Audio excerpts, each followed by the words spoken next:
Fugindo do chamado de Deus, Jonas embarcou no navio caminho a Tarsis, mas Deus estava a caminho de Jonas. Enquanto o profeta fugia do chamado divino, o Senhor o chamava. E a resposta de Deus à fuga de Jonas veio na forma de uma grande tempestade.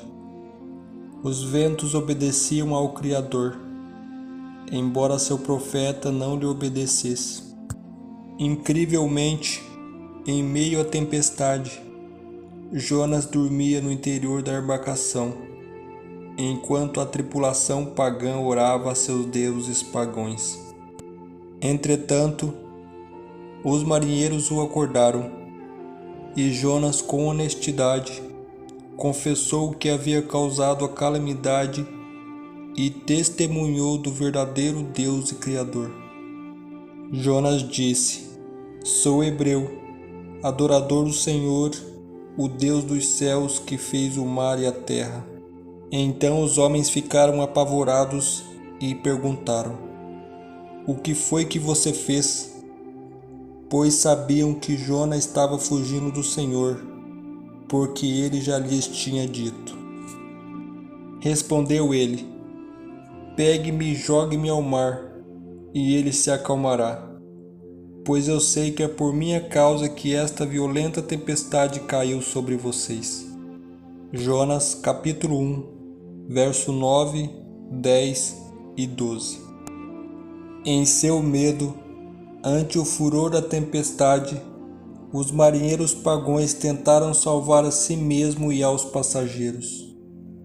E mostrando compaixão por Jonas, resistindo em obedecer às instruções dele para que o lançassem ao mar, o profeta relutante estava disposto a se sacrificar para salvar os outros. Quando eles finalmente fizeram o que Jonas havia dito, a tempestade cessou e o mar se acalmou. Os marinheiros espantados se tornaram os primeiros conversos de Jonas ao seu Deus, que pode atuar por meio do profeta, mesmo enquanto ele fugia de seu chamado. Jonas não poderia morrer ali, pois ele ainda havia de cumprir um propósito, um chamado de Deus para sua vida. Então o Senhor o salvou da sepultura das águas, ordenando que um grande peixe o salvasse. No original hebraico, não especifica que tipo de peixe Deus usou para salvar Jonas. O episódio de Jonas no ventre do peixe é certamente o mais conhecido dessa história.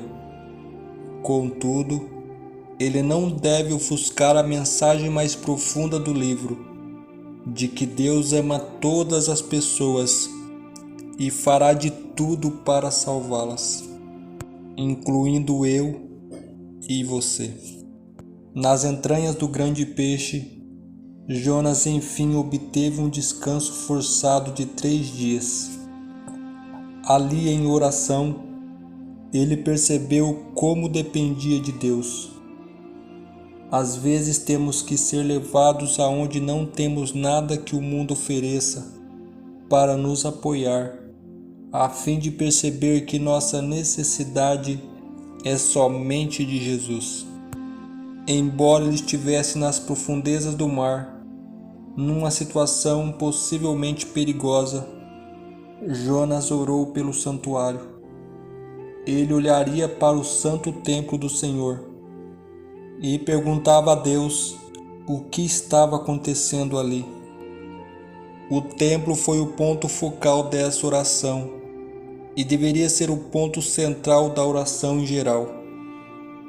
Existia apenas um lugar no Antigo Testamento em que Deus poderia ser encontrado.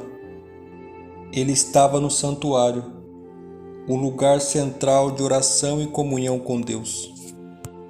E em sua oração Jonas disse: "Fui expulso da tua presença, contudo, olhei de novo para teu santo templo." Jonas capítulo 2, verso 4. No entanto, Jonas não estava se referindo ao templo de Jerusalém. Em vez disso, ele estava falando do santuário celestial. Era ali que estava a presença de Deus, pois era naquele lugar que verdadeiramente vinha Deus e a salvação oferecida por ele. Jonas finalmente havia entendido esta verdade. Havia experimentado a graça de Deus e sido salvo. Quando o grande peixe vomitou Jonas, ele entendeu em primeira mão o amor de Deus por ele e aprendeu, mesmo com desvios de caminho, que o único caminho seguro para o cristão é fazer a vontade do Senhor. Então Jonas decidiu cumprir seu dever e obedecer às ordens de Deus, finalmente indo para Nínive pela fé. Visto que estava se dirigindo a uma cidade extremamente perversa, cujos cidadãos podiam não gostar daquele profeta estrangeiro, denunciando-lhes a grande maldade. A experiência de 3 dias que Jonas teve no ventre do grande peixe se tornou um tipo de morte da ressurreição de Cristo. Pois assim como Jonas esteve 3 dias e 3 noites no ventre de um grande peixe, assim o Filho do Homem ficará 3 dias e 3 noites no coração da terra. Mateus capítulo 12, verso 40.